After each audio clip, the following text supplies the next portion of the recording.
Today we are going to the first lecture about quantitative part of epidemiology. Okay, so the title is the measuring the occurrence of disease. I actually include mortality, disease and mortality. Those are the two major life events, or maybe birth would be the other one. But once someone was born, then he or she will be faced the risk for morbidity and mortality for every single seconds of the rest of his or her life, right? So we call them life events. So maybe we should call it measuring the occurrence of life events, which might make more sense. But we are considering the whole thing in the population level now. Outline. First of all, I'm going to introduce the ideas for how to quantify or how to qualify the diseases with a different level. And then I'm going to talk about the classification of disease and its precision. In the very beginning, how we classify diseases, it becomes more and more complicated actually. But we have done it with sufficient evidence for that, especially for the purpose of treatment for the most of that. And also for the purpose of research. So we do need to classify diseases for different reasons. And its precision, when we classify it, but it's not 100% for sure that it will be definitely that the diagnosis. There are some indicators to do that. Okay, and I'm going to the details about the measurement of frequency for morbidity for diseases. The first one, the incidence, which is about the status change from no disease to disease. That's pretty straightforward, right? But prevalence will be the other thing, which is similar but different to incidence, which is more about the existing status of diseases. Okay, but no matter for incidence or prevalence, there are some difficulties in practice in measuring morbidity. I will show you with some comparisons to help you to understand the differences for using incidence and prevalence. And then I'm going to introduce the mortality, which is pretty straightforward, right? But why we need to use death for the purpose of public health or epidemiological research? There's a certain role could be played by mortality, or we are considering the health status for population. There are so-called general mortality and cause-specific mortality. Those two are pretty straightforward again. But in comparison to the other indicator about mortality, the so-called case fatality rate and the proportionate mortality, they are a little bit difficult to understand, but the purpose and the contents or the meaning are a little bit different. But both of them are useful at specific situations. In the end, I'm going to raise some or try to highlight the issues for assessing mortality data, especially when they are trying to compare mortality between or among populations. There are a lot of issues to consider. It's mostly about the construction of the population to make sure that they are really comparable to each other. Okay, so that's the basis for further epidemiological research. Okay, so that's for the first hour. First of all, qualification and the quantification of diseases. So let's go back to the most essential or philosophy question. What is a disease? Some people may say that unhealthy is a status of out of health. And then people might ask him or her the question, then, what is so-called health? So actually the idea of health is kind of vague. Or people might say that disease is of a normal function of body. Okay, but it's also we need to compare to what is so-called normal function of body.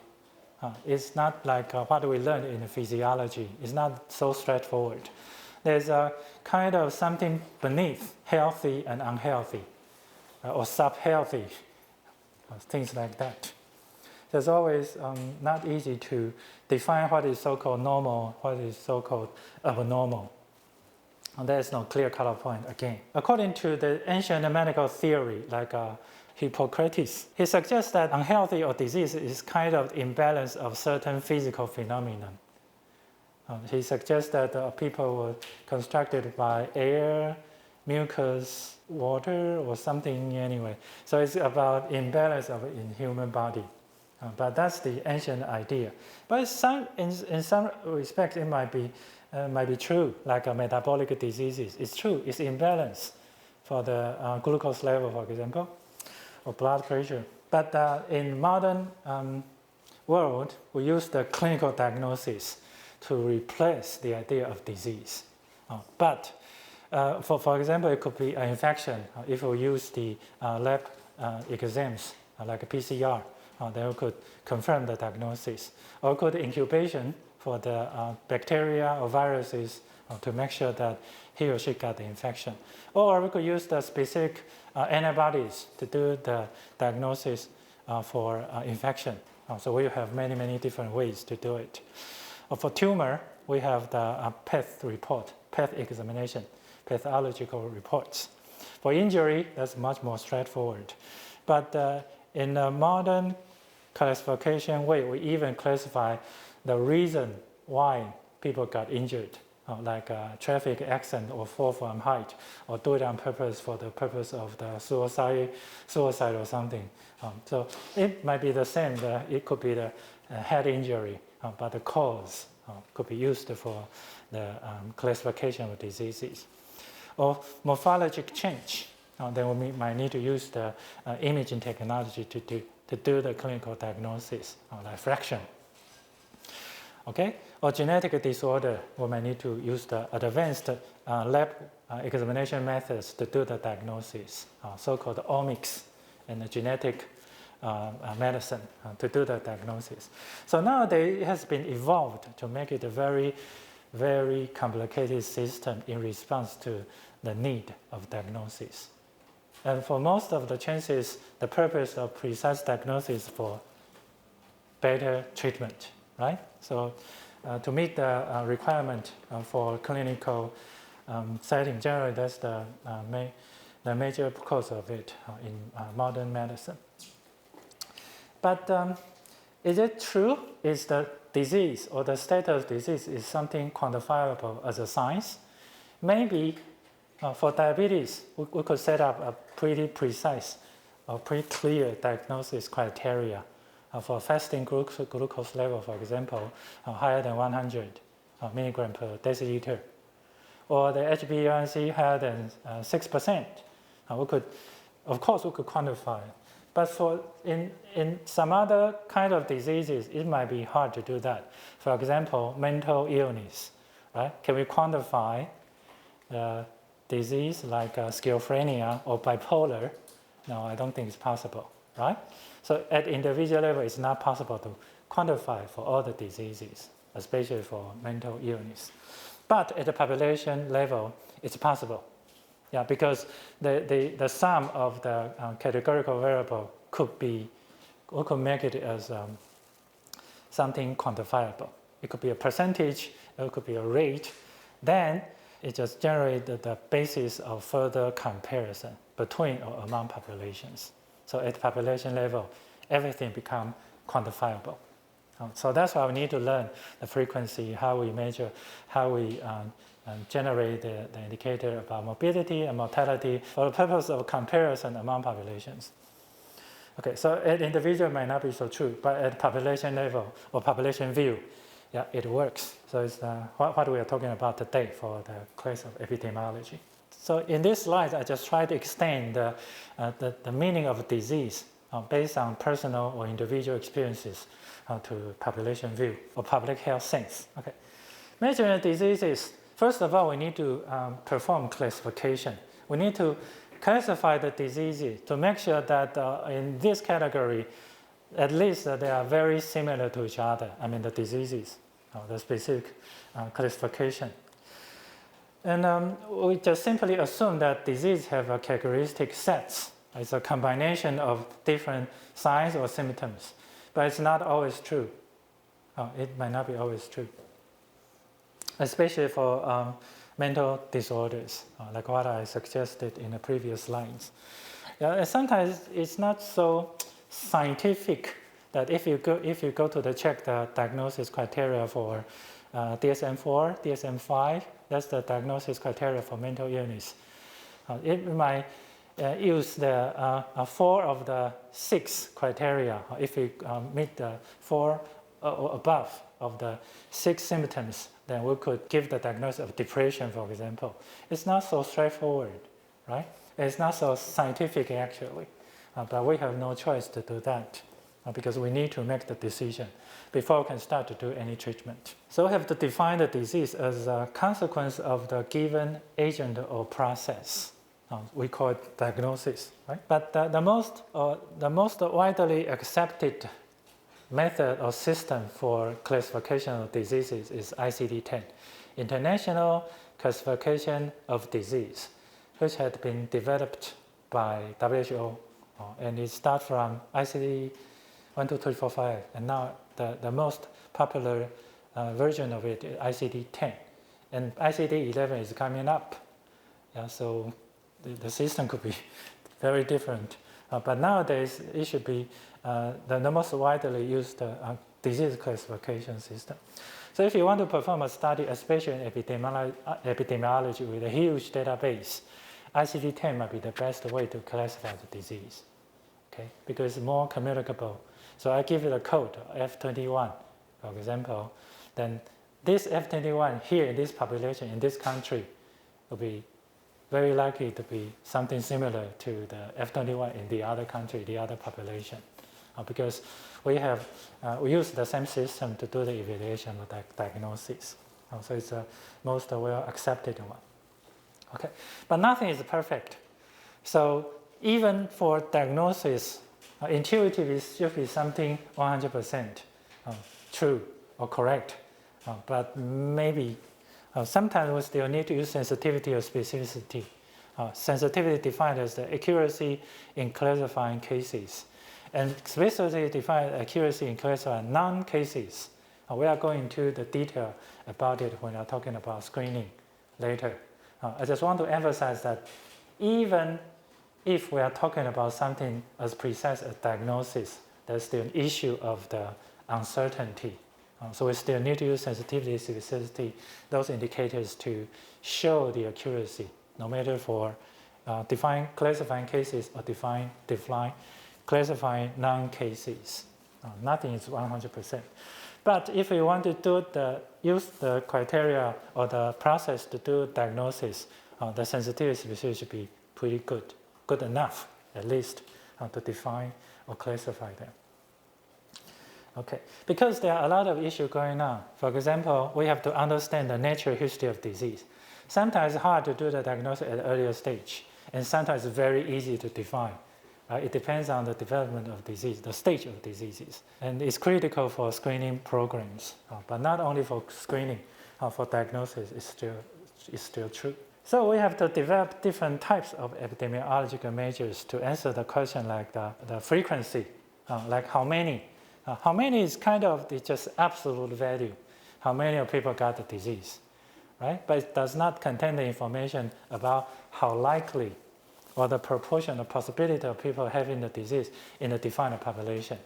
So it might be useful for the purpose of administration or clinical management, because we need to have the information about how many to make sure that we have the sufficient capacity to treat this group of people.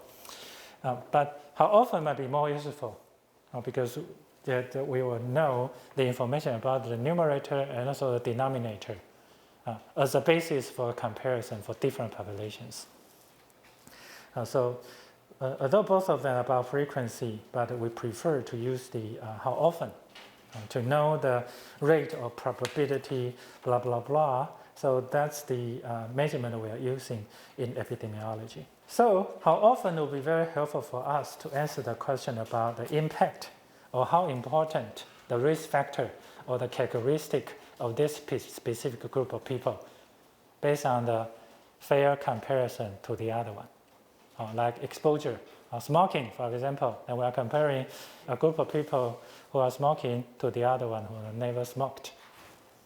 Okay, and then we could see the impact of smoking in terms of lung cancer, COPD, stroke, or heart disease, blah, blah, blah, right? So how often the comparison of the indicator from the frequency will be very helpful for us to identify or assess the importance of different risk factors through fair comparisons. And also we could use these indicators to measure the association or how strong is the relationship between specific factors and disease. So it's actually the same for the previous question. I just presented it in a different way. Then if the association is very strong, then they are pretty likely that the exposure got a strong effect on the outcome. In other words, it got a stronger impact to the outcome of our research interest. So that's why we need to use the relative risk as the major indicator for us to do the comparison. We are going to talk about it next week, how to use the relative risk. So in terms of morbidity, the first or the most important one is in incidence. It's simply defined as the number of new cases in a period of time. Okay? If you check the dictionary, it's like this. But in epidemiology, we are trying to extend the idea of incidence to make it as a probability or a rate with a numerator. We need to know that the cases, the incident cases, where they came from and how many of them, right? So the rate of probability makes more sense than the absolute value of the incident cases, although it's defined like this.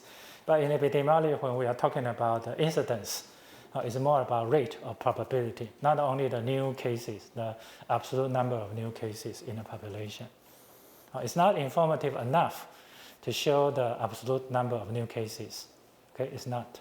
So we need to use the advanced or extension of the idea of incidence. Okay, but first of all, we have to make sure that they do come from the population at risk. In other words, in that population, every single one has to be potentially likely to develop such a disease. That is so-called at risk. Or they are so-called eligible to become a case. If he or she is not likely to develop the disease, like prostate cancer for women, then the female population is not at risk for prostate cancer at all, right? But man is at risk for breast cancer, okay? Men could get breast cancer, which is pretty fatal, although it's rare, okay? But first of all, we have to make sure the population has to be at risk. If someone has been immune to some infectious disease somehow, it could be vaccination or natural infection, okay, then he or she might not be at risk anymore. First of all, that's the first thing we have to make sure that that has to be at risk. And then we have to estimate the risk during a given time period. We have to specify the time period from a specific point of time or a specific period of time before we could do a better comparison with the incidence rates or incidence probability. So it could be something expressed as the proportion or rate, like what I said, because if we only focus on the absolute number of the new cases, it does not make much sense, because we need to know that where they came from and the characteristic or the total number of the population they came from. And that has to be at a risk. Then we could do the calculation as a proportion or a rate.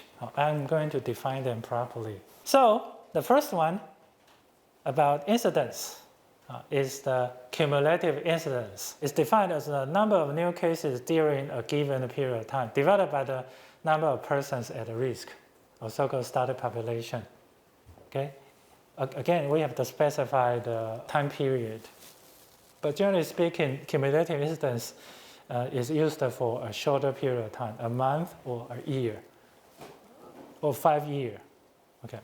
So we have to specify it in the very beginning. And the other thing is that incidence density, which is defined as the new cases during the given period, which is exactly the same as what we see in a cumulative instance. But the denominator is the total population time, or so-called, it would be mostly person years.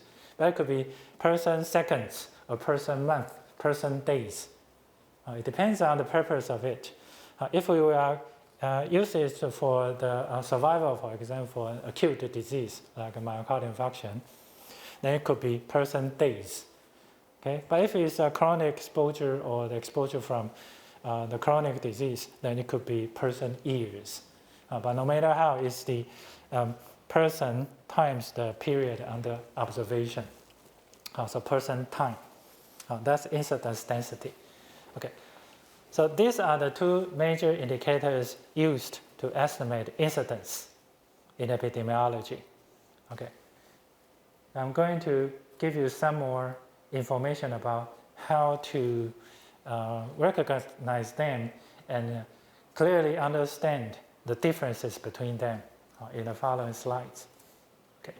Cumulative incidence is a proportion. In other words, it's no unit. It's a number from 0 to 1. 0 means that no one got the disease during the observation period, no matter it's short or long. 1 means that everybody get it eventually. Yeah, and people might ask, what if someone died during the observation period of time? They are not at the risk for getting the disease anymore, right? If someone died, right? Yeah, but generally speaking, we only use the total number of people in the very beginning of the follow-up as the denominator for the calculation. Okay, so in other words, he or she, anyone, everyone has to be alive in the very beginning of follow-up. Okay, and we don't care what happened afterwards. So the calculation for cumulative incidence might be more and more not so true along with time, right? That's the problem of it. Okay, so it's only used, generally used for fixed population, like the people in the whole country. Roughly, the denominator doesn't change too much, right? Unless there's a war going on or people just flee away because of the war. How many people left Ukraine recently? Maybe millions, 2 millions, maybe, I'm not sure. Okay, but for most of the country, the number of total population doesn't change too much over a year or something. So we use the rough number from the fixed population to do the calculation of the cumulative incidence. It's very important that each person could count as a case only once. So it's not applicable to the studies which could be recurrent in a population. It's not fair to do the comparison if we allow them to be counted more than once, right? Because limited number of people might get most of the disease occur in the population, right? So duration has to be previously specified. Generally, it's a year, especially for chronic diseases, breast cancer, lung cancer. We generally use a year as the period of observation. But there are a lot of assumptions. The first one, no loss to follow up, which is very unlikely to be true. But in the scale of a country, it might be acceptable. Okay, and there's no competitive cause of death. That's really impossible. Again, if someone died from any cause, then he or she will not be able to have the incidence, no matter for a disease or death. So it relies on the assumption, which may or may not be so true. Okay, in contrast to incidence density, it's a rate. In other words, it got a unit. It's different from proportion, which has no unit. It's a unit which is the 1 divided by person year or person time, person days, person weeks, person month, or person seconds. It's also possible. So the range could be from 0 to infinite. It could be very, very small or huge. Some people might say, is it possible? Yeah, like what I said, Hiroshima, Nagasaki, right? In what's that, ground zero, almost everyone was killed in seconds, right? Then the incidence density would be huge. Okay, or the disaster for Titanic. Okay, almost a lot, thousands of people killed in hours. Then the incidence density could be very, very high. But people might ask, is it possible to get so detailed information about person time? Yes, it's possible. At least for person day, it's possible. For a country like Taiwan, we have a very sophisticated household registry system. So we are pretty sure that someone born or someone died on particular dates. So it's possible to have very precise information about and also it's a critical information on the death certificate, right, about the exact time of death. So it's possible. So we call them like a dynamic population. People can join or leave the list based on the household registry. So it's a dynamic cohort. So if possible, then it's more likely or it's better to use the dynamic cohort for the purpose of research. Then we could calculate the incidence density to get the highest quality of the data about the disease incidence. Because it's very useful to measure the force of morbidity. In a population, if in a small group of people, they got very high incidence density. So in other words, there's something make them more likely to get the disease or a strong force of morbidity. So it's very useful to estimate the relative risk, the effect of relative risk. So it's generally used for dynamic population, and the duration could be flexible. In calculation of cumulative incidence, it's not likely to estimate the duration for every single one, right? But if possible, we would prefer to use incidence density because the duration of follow-up could be flexible from person to person to provide the best information. So it's better to use for etiological inferences. In other words, with the incidence density comparison, it will be more likely or very helpful for us to find out the cause of the disease or death. This is so-called etiology, the causes of the life events, no matter for death or disease. And there's no particular assumptions, so which make it better than the cumulative incidence. So if possible, we would prefer to use the incidence density rather than cumulative incidence. But in the scale of a huge population or country level, maybe cumulative incidence is the only way to calculate the incidence. Because roughly we know that the denominator doesn't change over time too much. But if we have the roughly relatively precise information about the numerator, like the number of cancer cases, now, then we could calculate the cumulative incidence. And the other thing is about the prevalence. It's defined as a number of existing cases divided by the total population. So again, the population has to be alive at the point of follow-up or specific time point, right? And the numerator are the number of existing cases under certain diagnosis. And it's used to estimate the probability that a person randomly selected from the population has the disease. Generally, it's an estimation for the proportion with the existing cases in the population from a smaller sample, which has to be random. In other words, the sample is representative to the general population. Okay. And if we only focus on the disease existing cases at a specific time point, it's called point prevalence, number of cases at a specific point in time. If we follow a period of time for a specific group of people, then we could calculate the period prevalence, number of cases during a specified period, like annual or lifetime. Because sometimes the disease the progress of disease is very slow. So it's like chronic disease. So it's very hard to identify the specific time point that someone is from non-diabetic to diabetic or non-hypertensive to hypertensive. Right? So the only thing we can do is to period prevalence. Okay, at least we know that someone got disease at some time point, and we follow up a period of time, and he or she will repeatedly to show up that he or she got the disease. Right? So we have no choice to use a period prevalence for subchronic or chronic diseases. But of course, for acute diseases, we could use point prevalence. So both of them are pretty useful, but it depends on the characteristic of disease of research interest. Okay, so here's a comparison for incidence and the prevalence.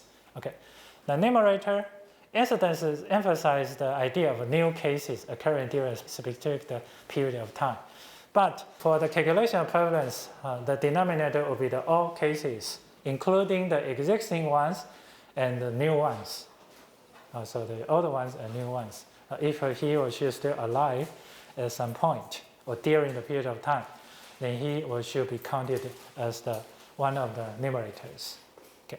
And the denominator is also different. For incidence, the denominator has to be people at risk or the susceptibles, or people are susceptible to the disease.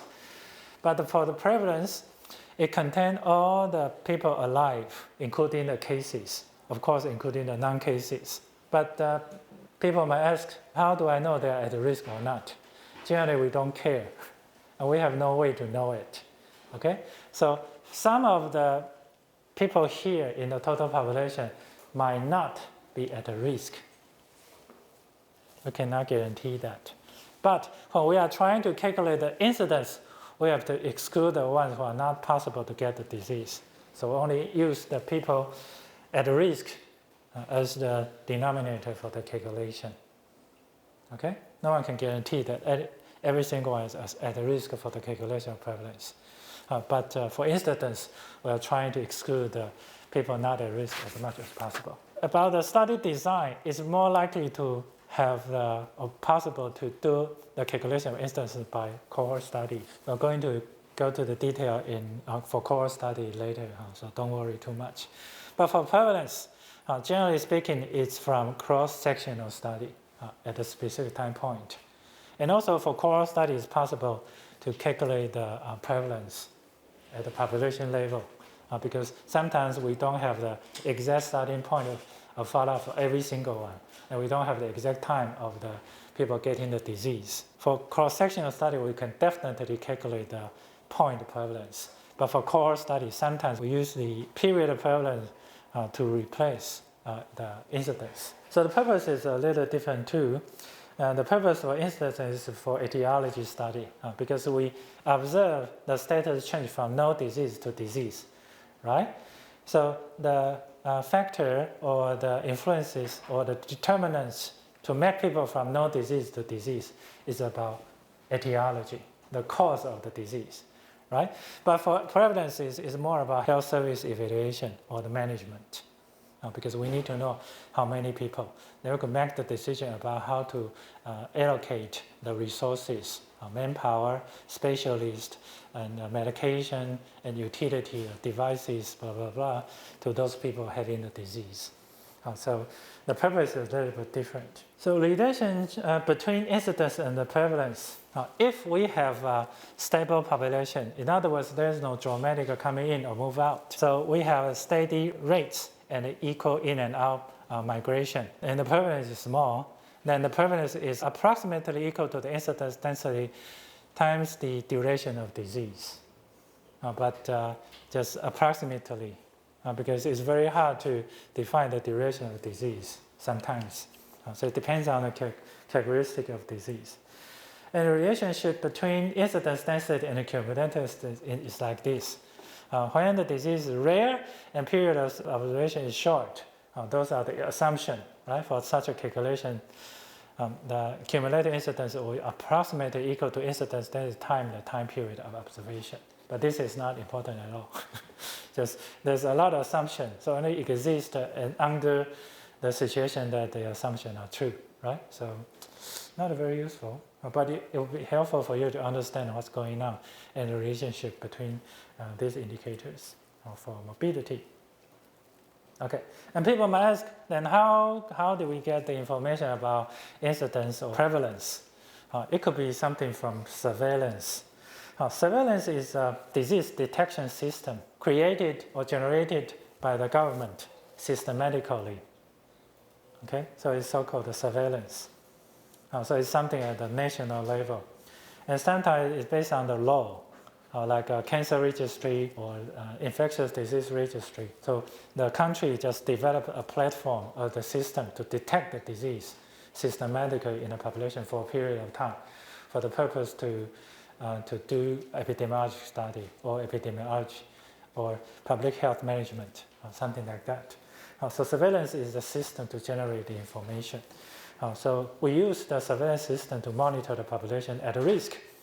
And their risk factors, incidence, prevalence in a systematic way. But it could be passive. I mean, the steps just wait for the reports from the medical services providers, clinician, GP, hospitals. Or they could do the surveillance actively Like after the pandemic, we could generate a study to get a random sample. Then we could do the blast or serological study about the infections of COVID-19, for example. That's active surveillance. We go to check the antibody of the people. And we could discriminate the antibody from vaccination or from natural infection. Okay, so that's the active surveillance about what happened in the population. But for most of chances, it's passive because it's, the cost is lower. Okay, and also there are a lot of the alternative indicators for morbidity, like quality of life. It's used to measure the impact from a disease, again, like cancer. We don't only care about the incidence or the prevalence of cancer, we also care about the impact to life, quality of life for such a severe disease, rheumatoid arthritis, for example. So there are a lot of different alternative ways to do the measurement of the morbidity. So considering the case development and detection of the specific disease, there are several terms. The first one is so-called induction. That's the period from exposure to the onset. Onset is the starting point at the molecular level. So people might don't feel anything, and clinically we may not be able to identify any symptoms or signs or anything, but it's going on there at the molecular level. That's called the induction period. For incubation period, it's been developed for more practical purposes. It's a period from exposure to being symptomatic. So we apply such kind of the way of the evaluation for infectious disease because it contact to someone got the disease and to the point that you feel something personally at the individual level. It's called incubation period.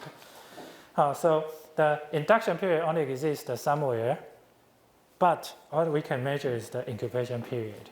So in practice, we use incubation to mimic the induction.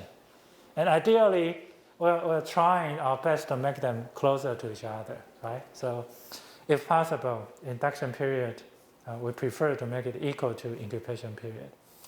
Okay. But for chronic diseases, the scenario would be a little bit different. So we create a different terms. Latency period is from the onset of disease, which is molecular change. We could confirm that disease exists at some specific time point to detection. Because sometimes the symptom is not so specific at all, like fever. Okay? And for unknown bleeding reason, the bleeding without a reason is very unspecific, right? But up to the time of detection, we have no idea about the existence of disease. So it's more applicable to chronic disease. So even if we have a clear and useful indicator about incidence, there's still something like induction period, incubation period, latent period to be considered. And the other thing is about reversibility. If something, the disease could come back again and again and again, like asthma. Asthma is an interesting disease. It's a chronic disease with acute attack. Okay? It could come back again and again and again on a person.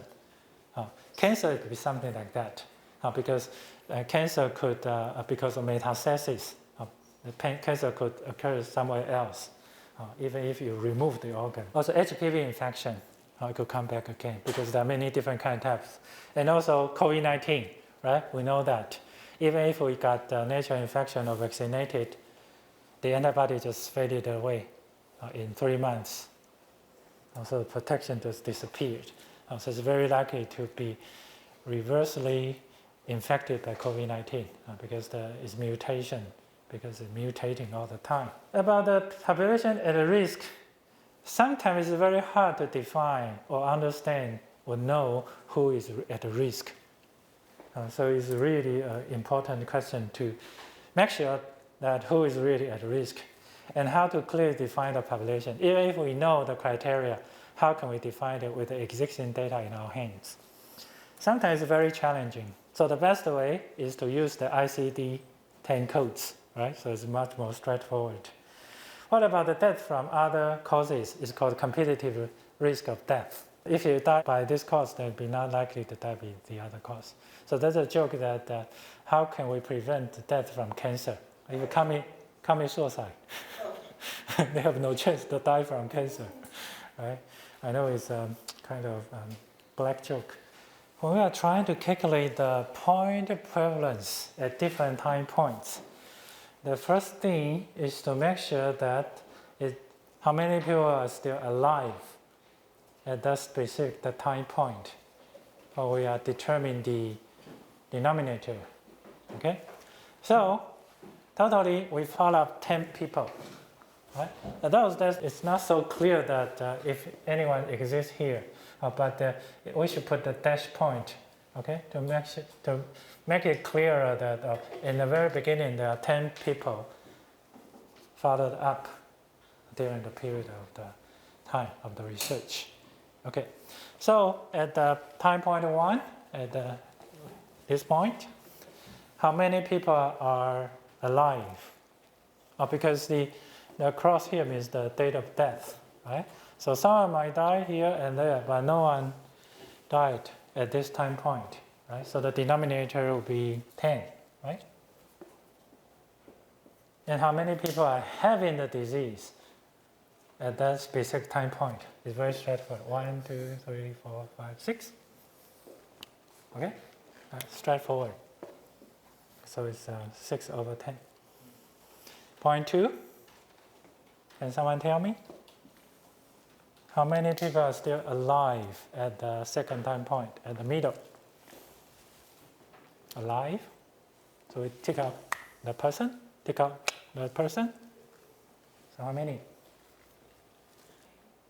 2 people were not alive anymore before the time point. So it's 8, right? And how many people are having the disease? 1, 2, 3, 4, 5, 6, 7. Okay, very straightforward again. What about point 3? So we do exact the same thing again. How many people could be kicked away from the calculation? 3 more, right? So 5. And how many people are having the disease at this time point? So 5 over 5. So at time point 3, the prevalence was 100% or 1. Okay, so it's pretty straightforward, right? And how about cumulative incidence? What is the first thing to consider when we are trying to do the calculation of cumulative incidence? We have to make sure that how many people is at risk of the disease, right? So we have to exclude the ones who are having the disease at the starting point, at risk. So 1, 2, 3, 4, 5, 6, these people has to be removed from the consideration of the denominator because they are having the disease and they cannot get it for the second time, okay? So we only need to worry about 4 persons or 4 people in the calculation of cumulative incidence. So for this person, and this person, and this person, and this person. For these 2, it's I'm not so sure. But anyway, let's assume that we know the period of the observation from the beginning to the onset of disease. So A plus B plus C plus D. That's the follow-up period of time. Okay, and how many of them got the disease during the follow-up? For this one, yes, yes, yes, yes. So it's 4. Okay, and for these people, it might be 13 months. For the second one, it might be 4 months or 8 months, and maybe 10 months, for example. Then you could do the calculation yourself. Sorry, I did not notice that. They are not precisely. Okay, but the key point is that we have to exclude the ones who are not at risk in the calculation of incidence density and add up all the observation period for all the people at risk during the follow-up period of time. So this is incidence density, sorry about that. And cumulative density, 100%, you're right.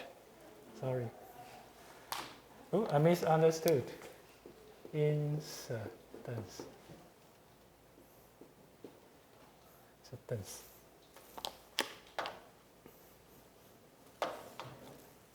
Density. Yeah, for cumulative census is 1. Sorry about that. So I don't need to worry about the specific time point at all. Sorry about that. Yeah, so cumulative is 1. You're right. The next one is about mortality or death. And why we use death as the indicator for the frequency of the life events? Because everyone had a risk of death every moment. So it's very straightforward. And relatively, it's much easier to judge death if you just see a whole bunch of bones. So definitely those people are dead, right? And even for young kids or even animals could identify if someone is alive or dead, right? So, and it's the ultimate purpose of medical research to keep people alive before we could talk about all the other things like quality of life or treatment, diagnosis, blah, blah, blah. So that's the end point of the life of every single one, because we need to keep them alive or prevent death. Then we could talk about the other things. So relative to diseases, mortality is something with greater precision. And all the countries got death certificate or death registry to make sure that they have great information with sufficient details about the death of every single one. And also it provides a better basis of geographic comparisons because we know the total number of people, right, because of the household registry. So it's easier to do geographic comparison for mortality. And also, sometimes it's difficult to identify the morbidity, especially for some specific diseases like chronic diseases. But for mortality, it's more precise. So sometimes we use it as a surrogate for health events. For example, in chronic epidemiology, we use the death from a disease as a favorite factors. As the indicator for the outcome. For like cancer research, generally we use the mortality or die, no matter from cancer or not, all causes of death as the outcome for the endpoint of the treatment of cancer. And mortality rate could be simply defined as the number of deaths divided by number of persons in population at mid-year. So it's a little bit different from the cumulative incidence. We generally use the mid-year as the point to estimate general mortality. And in Taiwan, it's the 1st of July for every year, which is more precise estimation of the total number of general population in the whole country, right? It's the midpoint of the year. So we could do the calculation of the crude mortality rate, which is the denominator would be the death from all causes. Or we could do the cause-specific mortality rate if we know the exact cause of death. But people might ask, but people could die from many different or with at the same time with the underlying different causes. I'm going to talk about later. Or if we have the age of death, then and also the number of people in that age specific age group, then we could calculate the age specific mortality rate. So that's in the denominator. We use the death in a specific age group for the calculation. So we could do the subgroup of the specific cause or specific age group to do the calculation of mortality. And also there's another indication which is so-called infant mortality rate, number of deaths less than 1 year of age divided by all live births. The denominator will be different. This is all live births and those are population. A little bit different. And the other one is the case fatality rate. It's defined as the proportional case of a specific condition who died in a given period. But sometimes it's difficult to know the exact reason of their death. But generally, it's a shorter period of time. So it's more straightforward to identify that if he or she died from the disease. Of course, anyone could commit suicide at any time point, right? But it's rare. Suicide is a rare event. So for something acute, some disease could kill people in a very short period of time. We use the case fatality rate. But for cancer, we generally use the 5-year fatality rate for cancer because it's an arbitrary decision, but it's kind of intuitive. Is probably better for the estimation of the prognosis of cancer. Or for Ebola virus, which is a serious virus infectious disease in outbreak in Africa. And the case fatality rate could be as high as 90%, but it's decreasing actually. And now we are developing the vaccination against Ebola virus. And last one is the proportionate mortality, which is defined as the proportion of a specific cause death among all deaths. So in other words, in the calculation of proportionate mortality, we use the number of all deaths as the denominator, which might not be so useful for the use of the etiology study. It might be hard for us to understand what's going on for the cause of the death, because the denominator are not the all population alive, or the total number of the population. The denominator is all deaths. So it's just a proportion of a specific cause of death, which might not reflect the general picture about what's going on for the whole population, right? For this calculation, we only care about the people who died. We don't know how many people, or the characteristics of the people they came from, right? So it might not be stable. It might change dramatically by years or from population to population. So it's only useful for the comparison of a population over time. And hopefully the composition of the mortality doesn't change too much over time. So it might be useful to compare this year to last year, but maybe it's not appropriate to compare this year to 10 years ago, right? So it's not a good one. It's not useful for the detection of a causal relationship. And there are some more alternative indicators for mortality, something like YPLL, years of potential life lost, which is defined a number of years an individual was expected to live beyond his or her death. So it's a continuous variable for every single one who died at a specific time point. So it's a measurement of weighted by premature mortality or early death. So it's not a rate of proportion or probability at all, but it's a continuous variable. But again, for this calculation, we only take care of the people who died.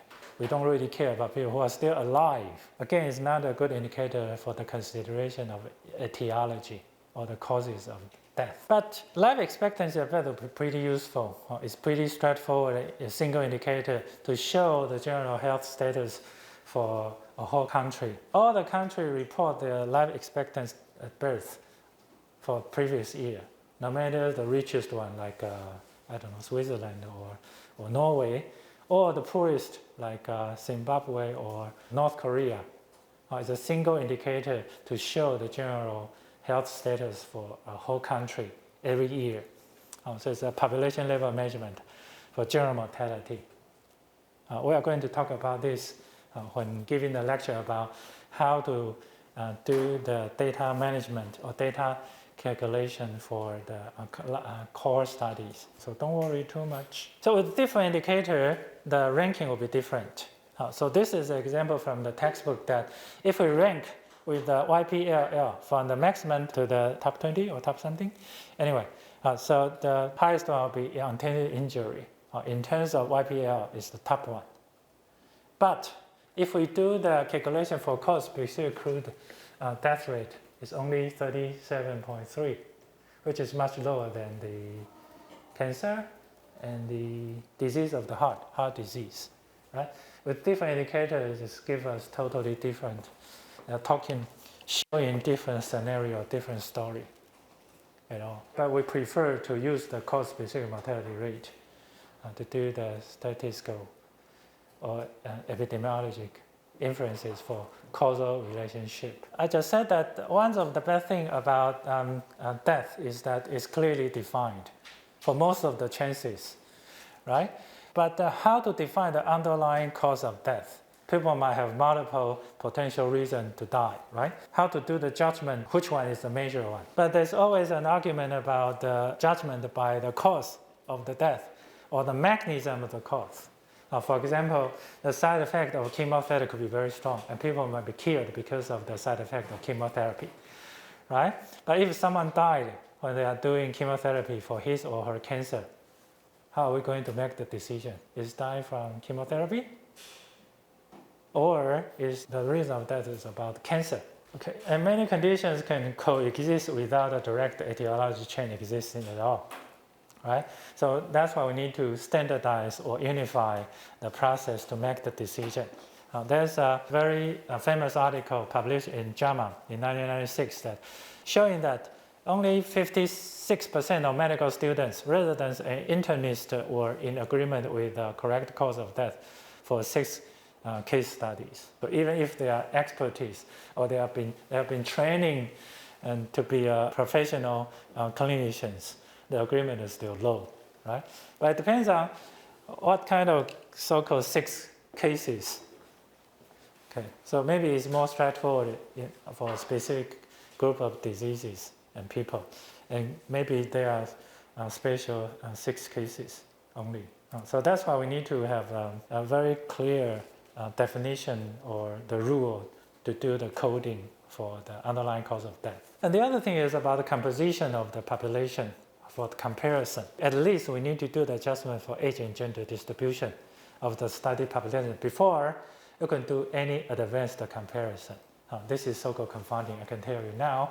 And we are going into the details in lectures in a couple of weeks. And there are 2 major methods. The first one is so-called the direct standardization. You don't need to worry about how it's done. But you just need to know that direct standardization, the purpose of it is to compare the population directly. And indirect standardization is a substitution of it. So indirect standardization cannot be used to do the direct comparison, like population to population or country to country.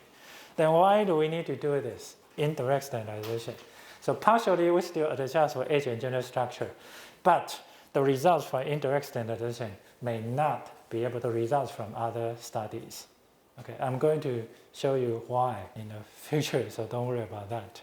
But you just need to know that direct is better than indirect, because with the direct standardization, we could compare the results directly. For indirect standardization, we don't. But generally, that's the first step, to compare a smaller group of our research interest, like people with a specific occupation, or people with a specific disease, to the general population for the whole country. This is so-called indirect standardization. But for direct standardization, we use it to do the comparison across research or across countries. That's what you need to know at this stage. Personal insight, quantification of disease or the death occurrence is the fundamental for further comparisons, because that's the way we quantify what's happened in the population. And that's the basis for comparison for any epidemiological study. And the first step of disease control is to identify the characteristic of disease or death. But how? How do we know the characteristic of the disease, which matter for the incidence of death of people? Yeah, we use the relative risk as an indicator to estimate the impact of different risk factors. So that's why we need it. Okay, so if possible, please use the incidence density, because it provides the best quality of the information about incidence rather than cumulative incidence.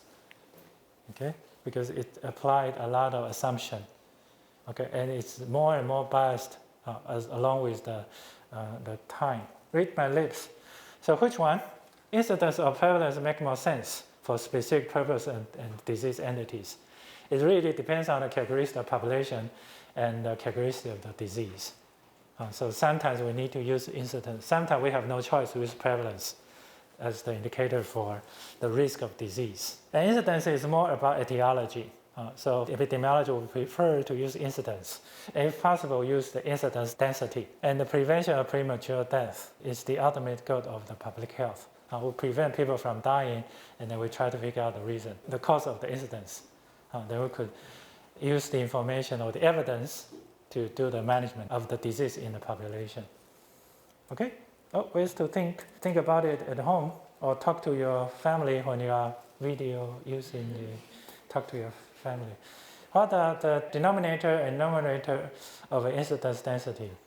Okay, it might not be appropriate to talk to your family like this. But what kind of study design is the statistical index generally used? And what is ranging from 0 to infinite for incidence density? And can you raise a scenario for an infinite incidence density for death by historical future example? That the comet or meteorite hitting blah, blah, blah. Or super virus coming up again, kill people in 10 days, for example. Now, but a lot of examples, Hiroshima, Nagasaki, and volcano eruption, blah, blah, blah. That's how dinosaurs were killed in a relatively short period of time, like hundreds of years, right? But they were eradicated because of eruption of the volcano, right? Anyway, let's move on to the next one. Survey, sampling, and epidemiological study design. It's important, but it's a little bit tiny different. The role might be different, but it's really important to have a clear idea about what is so-called survey, what is sampling process, how to generate a random sample, and then we could perform a better epidemiologic study with the appropriate study design. Okay, that's why I need to review to make sure that you're awake and you have the right thing put in your right memory position in your brain. Okay, just reassuring you know that. For human subject studies, generally there are two types. The first one is observational study. So we are doing nothing, we are simply observe what's going on in the population. So we collect information without attempting to influence the subject. But it could be done in many different kind of ways, like census. We go to check up every single one in the population in a very short period of time. Or we could perform a survey. We do it on purpose to screen every single one in the community, for example, or from a small sample to understand what's going on in the general population on purpose.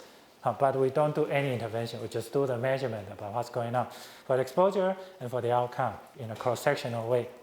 So survey will be generally cross-sectional. But sometimes we generate different cross-sectional study as a survey, then we follow up, then will become a core study. So cross-sectional study could be something potentially possible to develop as a core study, which is follow up this group of people, right? Or case control study, which is compare the people with to the people without the disease, and then check out what happened and the characteristic of the population. And hopefully those characteristics don't change, like a gender. Okay, for most of people, they don't change their gender, right, for their life. Okay, but something might be changing, like smoking or drinking habit, right? So that'd be a little bit challenging if we use a case control study to perform such kind of study for those exposure which might change over time. But core study will be the best observational study. We simply create a population which is representative to the target population, and we follow up, do the measurement we want, and try to identify the outcome we want systematically. Right? So you'll be more likely to generate the best information or so-called evidence for etiology, especially in the situation we could make sure that exposure happened before the outcome, right? Core study design is the preferred study design in observational one. But observational study doesn't help for some situation. Intervention study is to assign specific exposure, which might not exist in nature, like a new medication is not existing. So we have no choice to use intervention study to identify the effect of the intervention to those individuals and then measure their responses, like survival or reoccurrence or recover from the disease, blah, blah, blah, with a study design called a randomized controlled trial. So we are going to spend 4 hours on the intervention study because it's the only choice for some specific exposure, for specific study scenario. But roughly you could split them into observational and interventional study. Census. Census is a survey covering the entire population for the study. So it's very expensive. It's very unlikely to measure so many details. So the only thing we can do is age, gender, occupation, income, some rough information about the general population. So in other words, with census, we just draw a general picture or the profile of the population or snapshot. Because it's very expensive, so generally it's done for every 10 years only. And for the other years, we just use the projection to estimate the approximate number of the people, especially for age, structure. And gender, I don't think it will change too much, right? But it's expensive and takes a long time of preparation. So most of the countries do it every 10 years. For example, in 1990, USA, they performed a census. And only 1.8% of the population were missed. I can tell you in Taiwan it's less than 0.1%, because the smaller country is well organized. But it's not the case, because in census it's very unlikely to measure everything we need for research.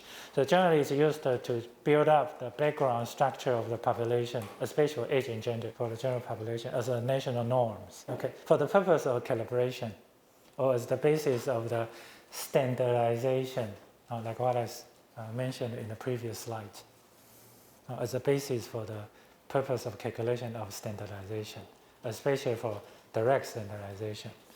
But you don't need to worry. Maybe also for indirect standardization.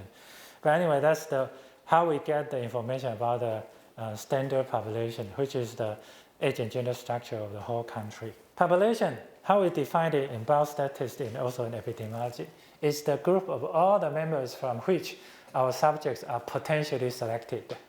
Or that's the population we are going to inference our research outcome to sample. Because we have limited time and resources and staff and money, so the only thing we can do is to get a sample which is representative to the population.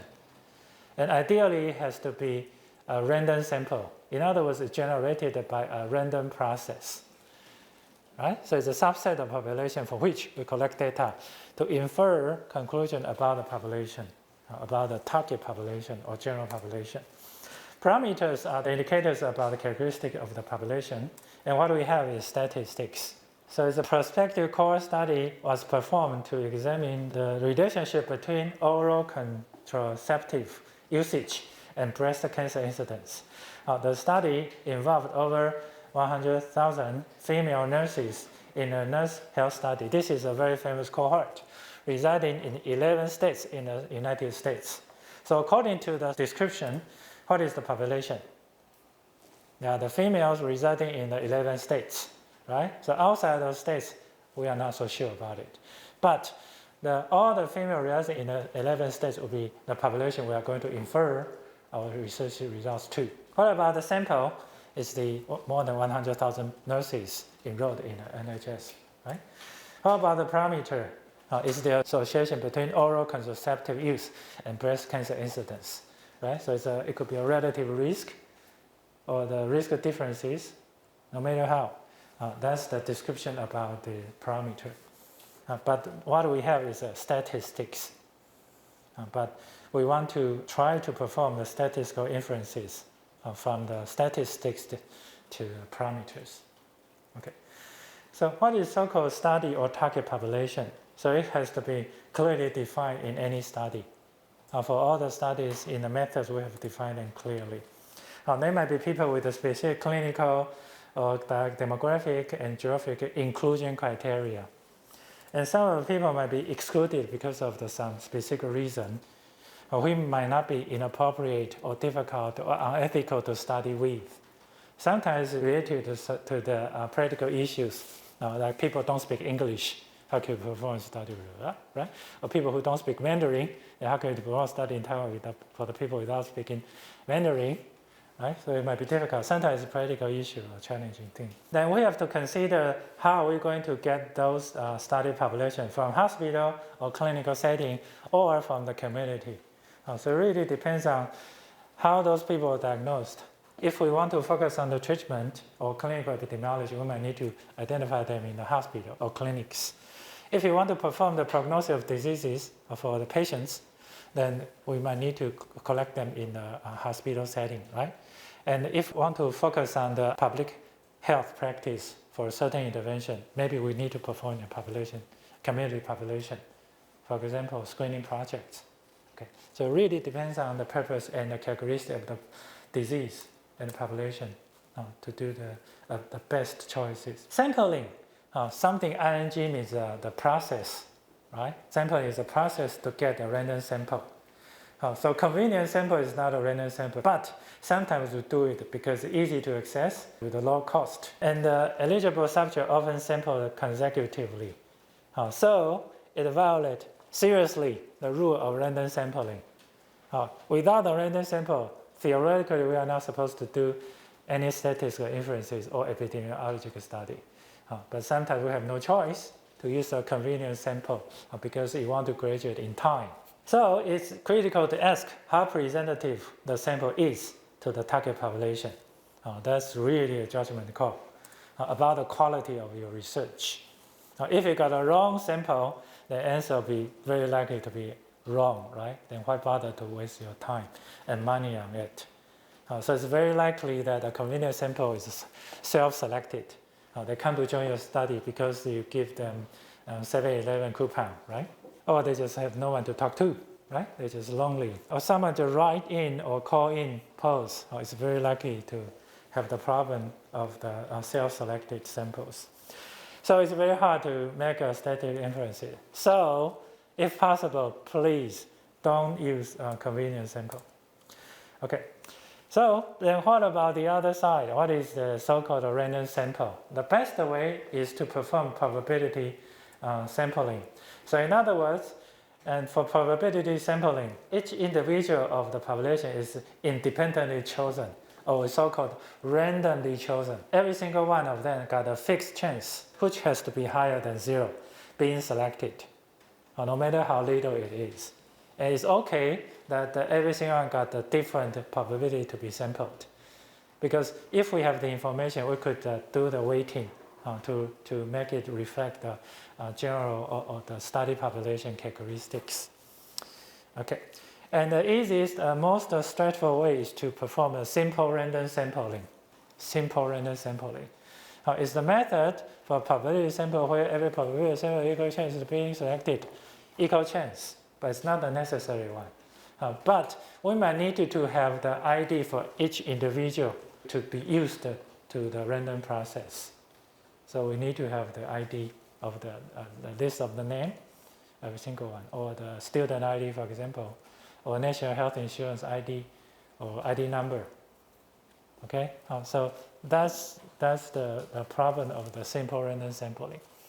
And the other thing is, it might not be easy to identify those people, even if you have the list of every single one. You might choose someone, and you cannot find him or her to join your study at all, right?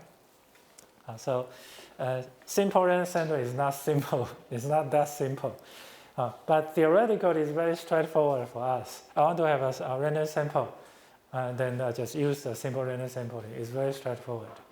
Okay, but practically, there are a lot of issues to be addressed to make sure that your simple random sampling can really give you random sample. So instead, systematic sampling is more feasible. Because we just select the subjects based on the pre-specified order. For example, every single subject in the subsets. So second one, the second one, the second one, a second one in the rows. Okay, so I don't need to have the ID of every single one, right? I just pick up a random number, then I could identify the subjects I need to generate a random sample. Then we could do it with a further analysis or research or measurement, something like that. Okay. And the other thing is that we could use so-called stratified sampling or proportional sampling method, which is firstly divide the target population into subgroups or so-called strata based on characteristics like gender or sex or age group or race to take a simple random sample within each strata. Now what's the point to do that? Because the distribution of the characteristics might not be very even, right? For example, if male student is very rare in a group of the study population, and we do a simple random sampling, we eventually get no male or boys to join our research, right?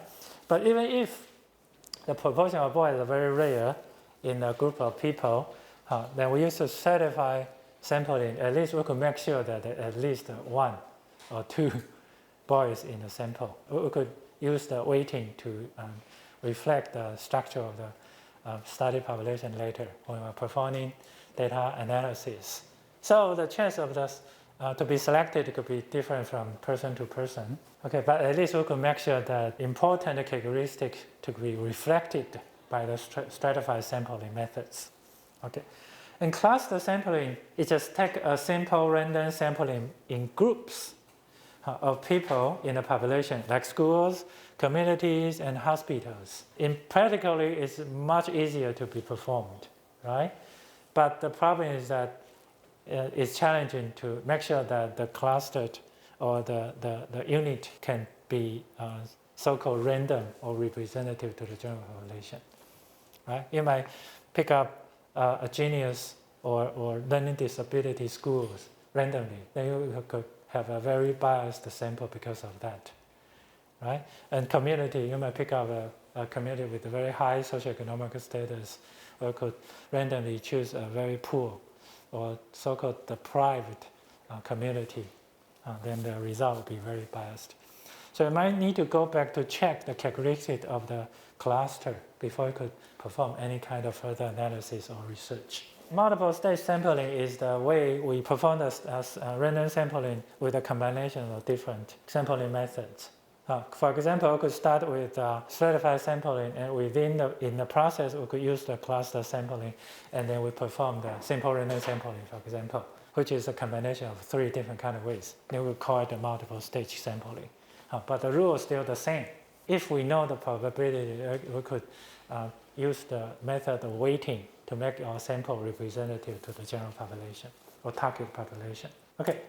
Errors. Sampling error is the error happening because of the random sampling process. It's simply defined as the division between the sample status and the population parameter, which happen by chance. That's the only thing you need to know. Random sampling error is something happening by chance. That's the advantage, but also the disadvantage. There's a certain percentage of possibility that something wrong could happen by chance. But if we have a larger sample, then we are pretty sure that the sampling error could be smaller because the big number affect, right? And we can choose the sample size to attain a desired precision to estimate the parameter. This is about power calculation. We are going to tell you how to do it in the class of the quantitative research method in global health next semester. So you don't need to worry too much. But you do need to worry about systematic error when you are reading the literature to do the judgment about what happened. Is anything going wrong because of this and that? Because there are too many reasons that it could happen. It could be caused by instrument. It got the wrong meter, so always got the wrong answer, right? Or it's the problem of the training of your research staff. Or it could be just the natural characteristics. Because there's something you're measuring just vary a lot over time, then it could be systematic.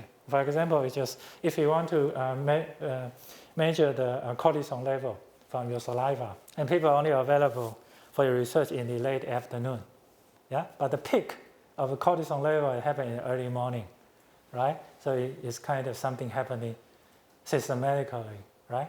The mistake happens systematically. Then that's the natural characteristic of the thing you want to measure, cortisol level. Okay, so when we are trying to perform a study on specific diseases, in the very beginning, we defined it as a case report or case series with a certain definition given by the HMO. Then we could compare our research outcome. Or I can report that, yes, I got the cases here too, right? Because of that. And then we need to describe the characteristics of people with some basic comparison about who, where, and when they got it. Okay, then we could generate a hypothesis for further study. And the data could be from descriptive studies or descriptive epidemiology or from surveillance. Then we could generate a hypothesis to perform analytic studies with with a systematic evaluation for the suspected relationships specified in our research hypothesis. And the process is a kind of circle. More analytical study will generate descriptive information, will generate a new hypothesis, blah, blah, blah, blah, blah.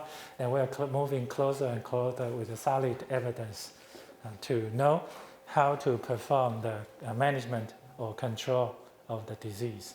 So there are different kinds of study, epidemiologic study design available. It could be case report, case series. But the key points of the case series or case report to the other kind of study design is that there's no comparison group at all. So we cannot make any conclusion from it. Okay, ecological study, which is kind of study measure the exposure and outcome in groups or in aggregation. So again, we don't have the individual information of them. So it's hard to make any conclusion. But it'll be very helpful for us to generate new hypotheses for the purpose of analytical research. Okay. Cross-sectional study is generally the first step when we are trying to know more about new emerging disease, like HIV, or like AIDS, or COVID-19 in the very beginning. 3 years ago, we have no idea about what it is all about, right?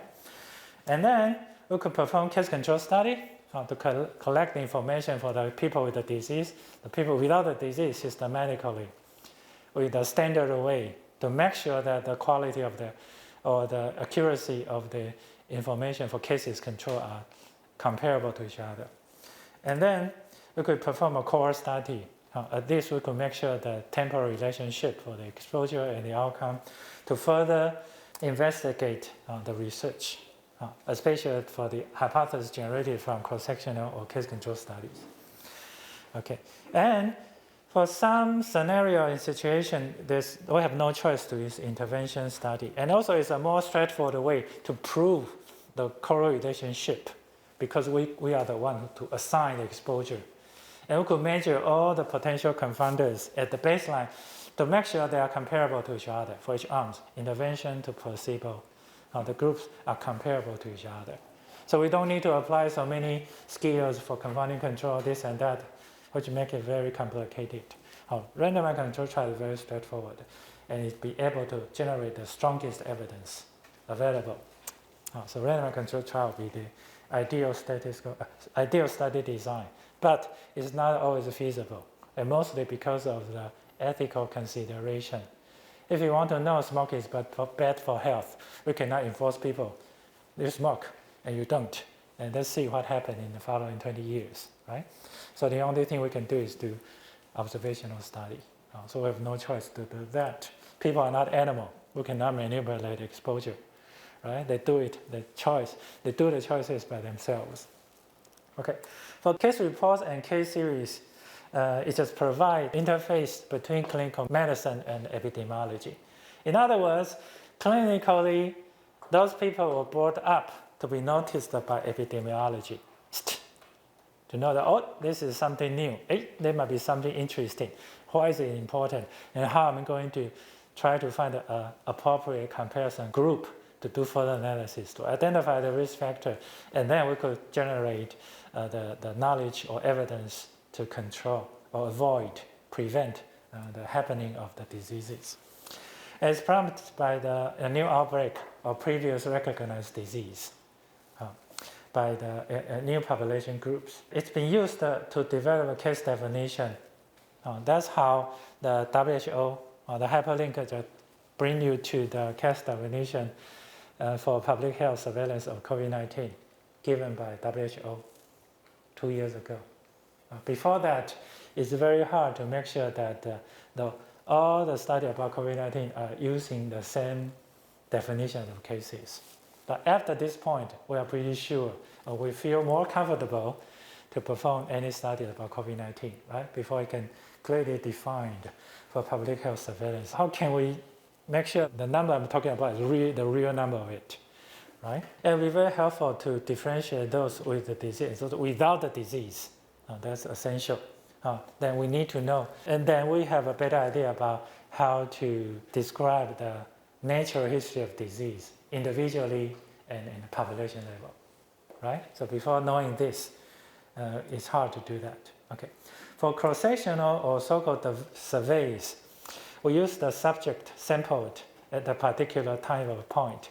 So it's cross-sectional. We just simply collect the information about disease status and the existing exposure at the time point, at the same time point. Yeah, but hopefully it doesn't change too much over time. I mean, the disease status or existing exposure. But it's not true, right? Generally speaking, a lot of things change. So it depends on the characteristic of the disease again, and the characteristic of the exposure we are interested again. The subject was chosen without the background knowledge of the disease or exposure status.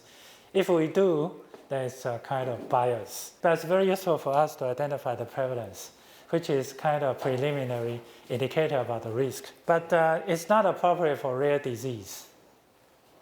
Because if you go to the community to do the survey, you might end up finding no one with a rare disease at all, or rare exposure. Then we could not estimate the relative risk of the specific risk factors for the disease. So it's difficult to differentiate the cause and effect because of the timeline issue.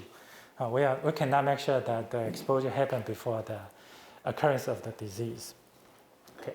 For case control study, which is similar to cross-sectional or survey, but we do the measurement on the basis of the disease status, which is compare the one with the disease to the one without disease at a specific time point. And then we could compare them with the information collected. And then we could ask the inquiry what happened before the disease or the information for the controls.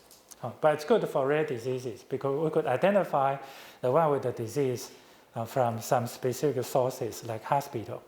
If you want to perform the study about brain injury, then you can go to the hospital to find people with the rare diseases. But sufficient to resources and time. But we cannot calculate disease incidence because we have no information about people in denominator. And it's very susceptible to selection bias. I'm going to tell you why in a lecture about case control study. It's majorly caused by the control, not the cases, because it's easy and straightforward to define the cases. So again, it's difficult to identify the cases, the causes and the effect. Okay. For follow-up studies or cohort studies, we have to define a group of people who are at the risk for the disease in the very beginning. And then we could calculate the incidence of the disease.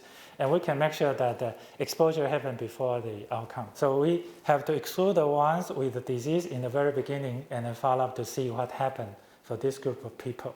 Then we could calculate the incidence. Then we could just compare the people with different exposure status and then see what happened for the incidence. So we just compare the one with exposure to the ones without the exposure. But it could be prospective also, or also retrospective if we have the records in our hands. Although we do it retrospectively, but actually the data were collected or recorded prospectively. So it could be a retrospective cohort study. But it costs a lot, and especially for rare diseases, we might need to follow up a huge group of people to identify sufficient numbers of the cases for analysis. And also it's susceptible for attrition, or people just lost to follow-up or missing. If they happen by random, that's fine. But if it's random for some specific reason, there will be a source of selection bias. For intervention study, randomized control trial is the way we perform the intervention study. Then we could try to manipulate the exposure by experimental study design. We could perform randomization in the very beginning before we assign the exposure or apply the intervention to this group of people, these two groups of people. So that's how we use it for randomized control trial. Or it could be done in community setting, like community setting, but it will be less controllable, but it's more generalizable to the other population. Because in community trial, sometimes we cannot allocate exposure at individual level. We only do something in the drinking water or the salt, something like that. So the exposure is given in groups, but it could provide a stronger evidence for causality. But it's very expensive, it takes a lot of time, and also it's susceptible to drop out, drop in, unblinding, uncompliance, this and that. We are going to tell you more about it in a lecture about RCT. Ecological study is the last choice because the correlation used for correlation study only, because the information about exposure and outcome are done in aggregation. Ecological or group of measurement were used as a surrogate for exposure or the outcome. For example, per capita of fat intake. If we consider the exposure, then it might not be so true that everybody got the same exposure or got the same socioeconomical status. But it's efficient to use it for routinely collect data. It's generally given or available on the internet, which is given regularly by the government. But it's susceptible to ecological fallacy, which is defined by this. I'm going to show you what it's all about in the last slides. But it'll be very helpful to study the group level constructs, like impact to seatbelt law. When we apply the law in this country and compare it to the other country without the seatbelt law, that will be helpful for us to generate the new hypothesis. Ecological fallacy is something like that. This is a study which is interesting because they use the chocolate consumption as the indicator, which is defined in the exposure, and the outcome is the number Nobel laureates per 10 million population. And they found a very strong correlation. Okay, but is it true? Yeah, it's kind of true, right? But is it causal? Maybe not. Yeah, but you might ask why they performed such a ridiculous article, research, but it's published in New England Journal of Medicine, 2012. Yeah, although this might be misleading, but it'll be an interesting topic to discuss. Yeah, so they still get published in the top journal in medicine.